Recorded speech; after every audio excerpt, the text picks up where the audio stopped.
Discuss करना है 16.6 important numerical problem है। इसमें पावर डेसिपेशन हमने कैलकुलेट करनी है।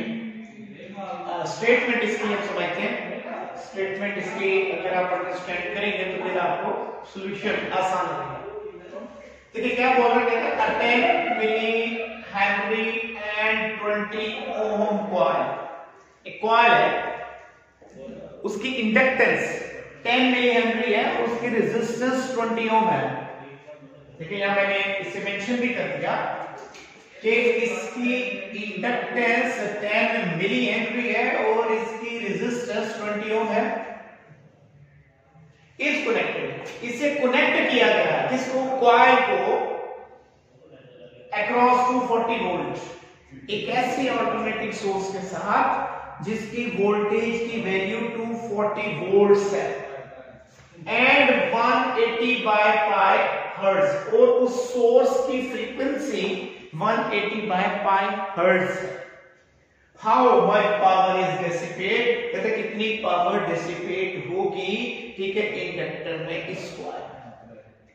देखिए we note that the power dissipation is equal to IV cos of theta is equal to IV cos of theta.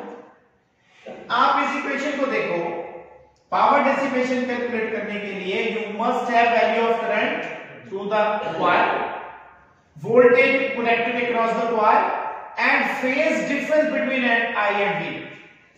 मुझे इसमें तीन चीजें रिक्वायर्ड है कि उस कॉइल में से कितना करंट गुजरा, कॉइल को किस वोल्टेज सोर्स से कनेक्ट किया गया और फेज डिफरेंस कितना है। इन तीन में से एक चीज मेरे पास है, वोल्टेज गिवन है। देखो जिस वोल्टेज से हमने इसको कनेक्ट किया वो 240 वोल्ट्स है। बाकी दो चीजें जिसमें एक current passing through the coil और फेज एंगल ये नहीं है, तो मुझे ये दो चीजें पहले कैलकुलेट करनी पड़ेगी। मैं पहले ये दो चीजें कैलकुलेट करूंगा, I और थीटा, फिर इस इक्वेशन में पुट करूंगा तो फिर मेरे पास सॉल्यूशन आ जाएगा। पहले मैं I कैलकुलेट करता हूं। करंट की वैल्यू होती है voltage over impedance. According to formula current is equal to voltage over impedance. अब देखिए वोल्टेज तो मेरे पास है 240 वोल्ट, इंपीडेंस नहीं है। अब हम इंपीडेंस कैलकुलेट करेंगे। देखिए ये सर्किट कौन सा, ये कॉइल है, इंडक्टेंस और रेजिस्टेंस R। तो ये कौन सा सर्किट हुआ, ये सर्किट हुआ जी RL सर्किट। तो ये RL सर्किट है। तो RL सर्किट में इंपीडेंस किसके इक्वल होती है, R² प्लस XL स्क्वायर। तो XL किसके इक्वल, ओमेगा L। ओमेगा की value 2 pi f into L। 2 pi frequency की वैल्यू गिवन है 180 बाय पाई हर्ट्ज, ये पुट की, into L inductance 10 milli henry. 10 यहां मिली की जगह मैंने देखे क्या लिख दिया, करने पर -3। सॉल्व दिस इक्वेशन, ये पाई से कैंसिल होगा, you get 3.60 ohm. XL equals to 3.60 ohm. अब इस इक्वेशन में ये वाली जो मेरे पास इक्वेशन है Z is equal to R square का, इधर वैल्यू पुट करें, R की वैल्यू कितनी गिवन है 20, तो यहां R स्क्वायर पुट किया 20 स्क्वायर प्लस XL अभी आपने कैलकुलेट किया 3.6 स्क्वायर अंडर रूट, तो यू गेट द वैल्यू 20.32 ओम। तो ये Z की वैल्यू आ गई। पुट द वैल्यू है I is equal to V। V किसके इक्वल था 240, पुट किया। Z अभी कैलकुलेट किया कितना 20.32, ये पुट किया। इन दोनों की रेशियो लें, इनको डिवाइड करें, you get value of the current. तो करंट आ गया हमारा एक मसला हल।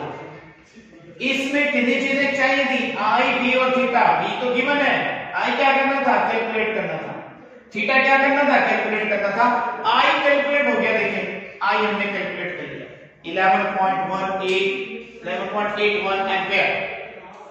Now value of phase difference, theory section से आपने फेज डिफरेंस, अभी हमने लास्ट न्यूमेरिकल में भी ये डिस्कस किया था, RL सर्किट में फेज डिफरेंस हमेशा इक्वल होता है XL ओवर R। XL की वैल्यू आप कैलकुलेट कर चुके हो, कितनी कैलकुलेट कर चुके हो 3.6, वैल्यू पुट की। R की वैल्यू गिवन है, देखिए R की वैल्यू हमें ये गिवन है, रेजिस्टेंस की वैल्यू गिवन है, तो put the value of resistance, you get the phase difference 10.2। Phase difference भी आ गया। अब हमारा प्रॉब्लम सॉल्व हो गया।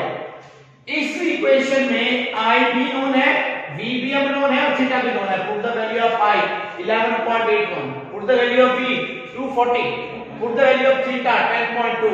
सॉल्व दिस, सॉल्व करें इसे to get the power dissipation, power dissipation, ताकि पावर डेसिपेशन कैलकुलेट हो जाए। तो ये बहुत इंपॉर्टेंट न्यूमेरिकल है, इसमें आपने पावर डेसिपेशन कैलकुलेट करनी है और पावर डेसिपेशन का फार्मूला है I V cos of theta. V given है, आप फर्स्टली I कैलकुलेट करोगे, फिर थीटा कैलकुलेट करोगे, फिर I V और थीटा की वैल्यू इस इक्वेशन में आप पुट करोगे, आपके पास पावर डेसिपेशन कैलकुलेट हो जाएगी। ठीक है जी। Next, going to next question 16.7। What is the question? कहते हैं find the value of current flowing through a capacitor of capacitance 0.5 microfarad. एक कैपेसिटर है, उस कैपेसिटर में से पास होने वाले करंट की मिकदार मालूम करनी है, जबकि उस कैपेसिटर की कैपेसिटेंस 0.5 माइक्रोफैराड है। जबकि अगर when connected to a source of 150 volt at 50 hertz, और उस कैपेसिटर को जिस सोर्स से कनेक्ट किया गया है उसकी वोल्टेज 150 है और फ्रीक्वेंसी 50 हर्ट्ज है। तो देखिए करंट कैलकुलेट करना है, कैपेसिटेंस गिवन है, वोल्टेज गिवन है, फ्रीक्वेंसी गिवन है, वैल्यू ऑफ करंट। अब देखिए कैपेसिटर में करंट की वैल्यू क्या होती है? V ओवर XC होती है। V वोल्टेज, XC उसकी रिएक्टेंस।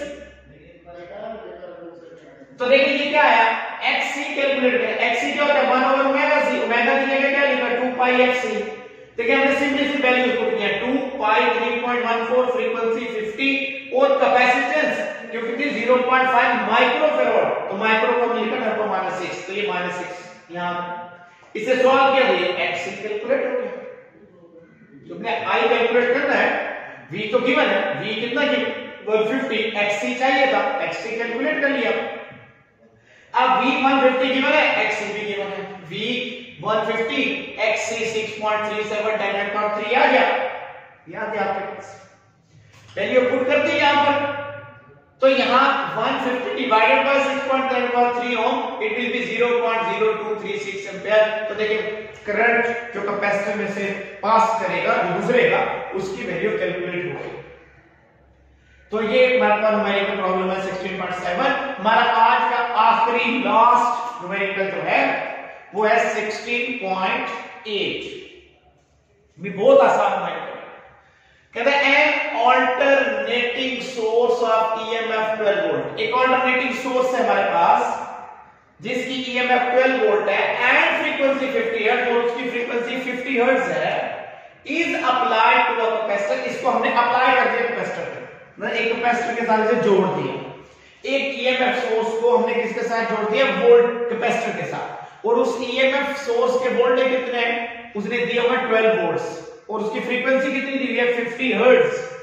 ठीक है, और जिस कैपेसिटर के साथ जोड़ा उसकी कैपेसिटेंस कितनी है? 3 माइक्रोफैराड। देखिए ईएमएफ वोल्टेज 12 वोल्ट, जिस फ्रीक्वेंसी इसकी 50 हर्ट्ज, और जिस कैपेसिटर के साथ जोड़ा उसकी capacitance 3 microfarad in series with the resistor of resistance 1 kilo ohm, और कैपेसिटर के साथ एक रेजिस्टेंस भी है सीरीज में, और वो क्या 1 किलो। मतलब इसमें यूं है कैपेसिटर और ये रेजिस्टर सीरीज में जुड़े हैं, ये capacitor C, resistor R in series जुड़े हुए हैं। ठीक है, कैपेसिटेंस की वैल्यू भी है, रेजिस्टर की वैल्यू भी है। Calculate phase angle. अब देखो फेज एंगल से ये कौन सा सर्किट हुआ? RC circuit. RC सर्किट में फेज एंगल क्या होता है? Tangent inverse XC over R। अब देखो R को गिवन है 1 किलो, XC नहीं गिवन, तो पहले XC कैलकुलेट करना है। देखिए अभी हमने लास्ट न्यूमेरिकल में भी XC कैलकुलेट किया है, यहां दोबारा XC कैलकुलेट करें। XC किसके इक्वल होगा? 1 ओवर ओमेगा C। ओमेगा किसके इक्वल होगा? 2 पाई f इनटू C। तो 2 पाई की वैल्यू क्या है? 3.14, फ्रीक्वेंसी कितनी है? 50, कैपेसिटेंस दी हुई है उसने 3 माइक्रोफैराड, तो मैंने लिखा 3 × 10⁻⁶ फैराड। तो ये कैलकुलेट हो गया मेरे पास XC। अब देखिए इस इक्वेशन में XC की वैल्यू पुट करें 1.06 × 10⁻³ और रेजिस्टेंस की वैल्यू भी पुट करें 1 किलो 1 किलो ओम का मतलब 1000 ओम। तो देखिए इसे आप सॉल्व करेंगे तो मेरे पास 3 से कैंसिल होगा, तो 1.06। तो tangent inverse 1.06 is equal to 46.7 degree. तो देखिए हमने फेज डिफरेंस कैलकुलेट कर लिया, इसमें फेज एंगल कैलकुलेट कर लिया और वो कितना आया 46.7 डिग्री। उम्मीद है ये न्यूमेरिकल आप अंडरस्टैंड कर लिए होंगे, इनकी प्रैक्टिस कीजिएगा। ठीक है जी, हमारे ये न्यूमेरिकल अब एंड हो गए 16 चैप्टर के। इंशाल्लाह नेक्स्ट लेक्चर में शॉर्ट क्वेश्चन के साथ हाजिर होंगे। अल्लाह हाफिज।